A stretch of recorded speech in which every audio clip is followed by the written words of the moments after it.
वजह से आपके मन को अगर कहीं ठेस लगी है तो मैं हाथ जोड़ करके आपसे माफी मांगता हूं। कोई भी बात अगर आपको लगे आप सीधे बता सकते हैं। मित्रों, आप तय करके बैठे हैं इसलिए आप यहां पर बैठे हैं, लेकिन अपने अपने मतदान केंद्र पर जो मतदान केंद्र की टीम है उसके साथ बैठ करके मतदाता सूची बीच में रख करके प्रत्येक मतदाता का विश्लेषण करें। हमारे पक्ष में कितने हैं, नहीं है, और एक संदेश जो भारतीय जनता पार्टी के केंद्रीय नेतृत्व ने दिया है, हर मतदान केंद्र पर 370 नया मतदान भारतीय जनता पार्टी के पक्ष में करवाना। 300 पिछली बार जितना मतदान हुआ था भारतीय जनता पार्टी के पक्ष में उससे 370 ज्यादा बढ़ा करके करवाना। अब इसमें कुछ लोग कहेंगे कि हमारे यहां तो इतने मतदाता ही नहीं बचे, हमने तो सारा गांव ही पार्टी में कर दिया था, तो कोई दिक्कत नहीं।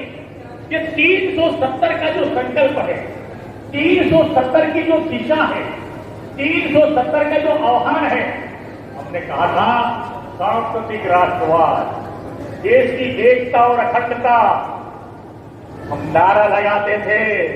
हमारे वरिष्ठ पितामह बैठे मोहनलाल जी नारा लगाते थे, कई लोग पुराने ऐसे बैठे या सामने, हम नारा लगाते आए थे, एक देश में 2 विधान, 2 प्रधान, 2 किसान, नहीं चलेंगे।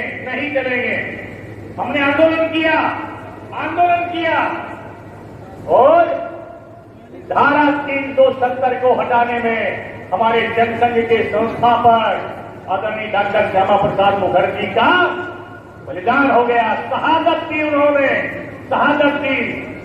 ये कांटा भारतीय जनता पार्टी के कार्यकर्ताओं नेताओं के मन में चुभ रहा था। 370 कैसे हटे, हमारे अपने लोग कैसे खुश हो। इतने पत्थर चलते थे कश्मीर में, मेरी बहन बता रही थी क्या माहौल हो गया। सेना पर पत्थर, पुलिस पर पत्थर, जनता पर पत्थर, गोलियां, बम, फटाके, आतंक ही आतंक। इस आतंक की, अत्याचार की जड़ को जब समाप्त करने की बात हुई तो यही विरोधी नेता, यही विपक्षी लोग ये कहते थे धारा 370 के हाथ मत लगाना, कोहराम हो बच जाएगा, तूफान आ जाएगा, खून की नदियां बह जाएंगी। लेकिन दृढ़ इच्छा शक्ति हमारे नेताओं की, जो हम कहते हैं वो करके रहते हैं। 370 दिन हटी। हमारे देश के प्रधानमंत्री नरेंद्र मोदी जी, हमारे गृह मंत्री भोला जी, गृह मंत्री अमित शाह जी, कैसे 370 हटी, देश के अंदर मच्छर तक नहीं उड़ा, मच्छर तक। तो देश का कोहराम मचा करके शांति के टापू में भारतीय जनता पार्टी की सरकार में कोई अराजकता कर सकता है, कोई दंगे कर सकता है, कोई भ्रष्टाचार कर सकता है? नहीं कर सकता।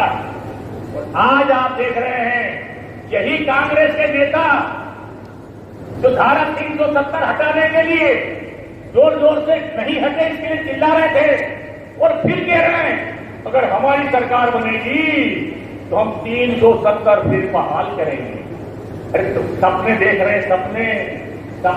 हैं, पत्थरों की वजह से, गोलियों की वजह से लोग जाते नहीं थे। लेकिन आप लोगों ने देखा होगा टीवी में, ये शहजादे, कांग्रेस के शहजादे, ये गए थे कश्मीर में और दोनों भाई बहन बर्फ के गोले से खेल रहे थे, बर्फ के गोलों से खेल रहे थे। ये टीवी में हमने भी देखा है। तो मुमकिन है मोदी ने वो करके दिखाया है। ये 370 वोट देने का कि हमने ऐसे अचानक नहीं दे दिया कि हमें वोट, सारे वोट हमें चाहिए, नहीं। ये 370 का संकल्प हमारा हमारे नेतृत्व ने, हमारी पार्टी ने, हमारे संगठन ने पूरा करके दिखाया है। इसलिए जन जन तक इसकी याद दिलाना जा करके, कार्यकर्ता को याद हो, मतदाता को याद हो कि हमने धारा 370 हटाई है और धारा 370 हटाने के उपलक्ष्य में भारतीय जनता पार्टी 370 नए मतदाता जोड़ करके 370 नए मतदाता जोड़ करके आदरणीय डॉक्टर श्यामा प्रसाद मुखर्जी को हमें श्रद्धांजलि देना है।